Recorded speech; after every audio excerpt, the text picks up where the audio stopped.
pag-asa tayo. O diba? Wala kaming simba ngayon. Dito na kami sa tindahan talaga. Kanina, punta kami sa ospital. Baliin usap. Ayan, pumunta talaga kami kanina sa ospital kasi kailangan ko magpa-laboratory sa aking heart. Kasi anemic ako. Pag anemic ka, wala ka masyadong dugo. Yung heart mo, ano siya, ma-force siya na mag-supply ng heart mo. Magbomba siya na magbomba kaya lumalaki. Kaya yan ang nangyari sa akin. Kaya ang ginawa ng doktor sa akin, kaya nga niresitahan ako sa doktor ng iron for good for 1 month. Sana dumami na yung dugo ko, lalo na yung hemoglobin. Yan lang mga kasari. Happy New Year pa rin tayo. Happy lang. Yan pa rin ang tindahan namin.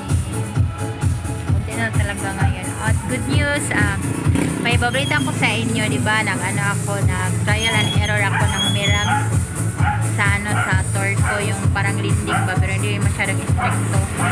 Ang ginawa ko, diba, binukod-bukod ko yung mga benta ko at talagang effective siya.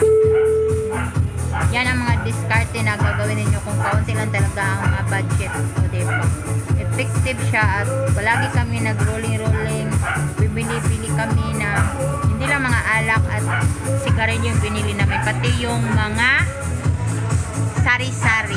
Ayun, meron na nga kami sardinas for the first time. Nakakaloka. Tingnan nga natin kung anong bili namin. Ayan po, meron na kami sardinas. Ayun.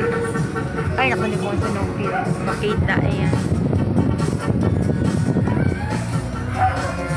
Barnett, Pulboron, Beef Fresh, Jazz, Choco, Calchis, Picasen. Yan lang talaga nabili namin yata. Wala pa masyado dito. Yung binili namin, yung wala sa grocery. Itong mga sardinas na ibang brand, wala yan sa grocery. Kagaya ng Holiday, yung Señorita, wala yan sa grocery. So yan, binili namin yan. Okay, yan lang talaga ang nakayanan ng aming budget na hiniram. Yan.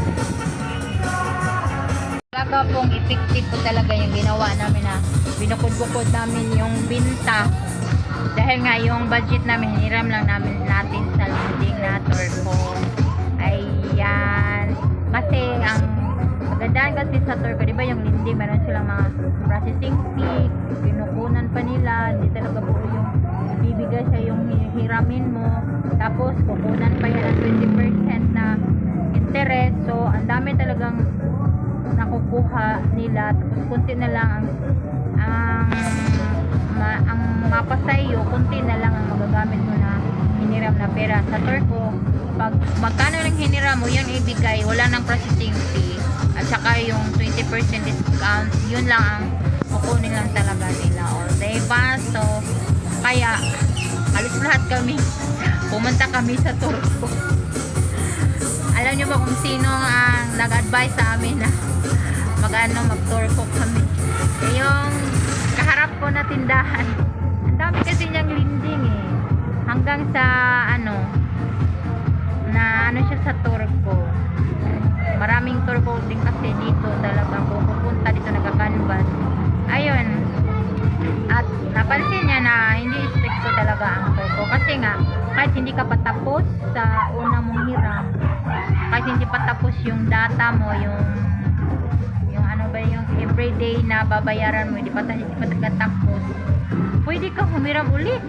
Ayan, pwede ka humiram ng bago na naman. Ganun daw. So, ako naman ayokong ganun. Gusto ko na lang na babayaran ko talaga lahat. Tapos ako maghiram na naman. Kasi paroling-rolling lang natin yan Naro-rolling lang naman talaga siya. So, yung sa Pasko, medyo malaki rin ang namin, kita namin. Sobra pa sa yung hiniram namin, yung naging kita talaga namin. At kami, kaya nga nakabili kami sa grocery. Pero konti lang kasi, konti lang yung budget natin. Yung ina-allocate lang kasi yung budget natin. Dalawa yung tour ko, tag tig pa 5,000 sila. So 10,000 yung hiniram natin. Sa alak, at sigarilyo lang sana talaga yung tig pa 5,000.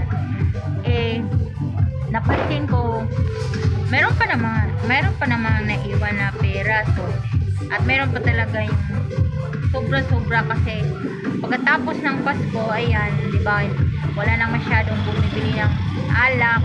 So, yung benta namin sa alak, ayun, binili namin ng grocery. At dinagdagan pa namin yung sa sigarilyo. Talagang effective talaga siya pag binukod-bukod mo. Pag halimbawa, kunti lang talaga yung budget mo. So, yun lang ginawa namin. Yan, sorry, alam nyo ha, galing pang hospital ito. Nakakalo. Kasi schedule talaga yun. Hospital ng bayan.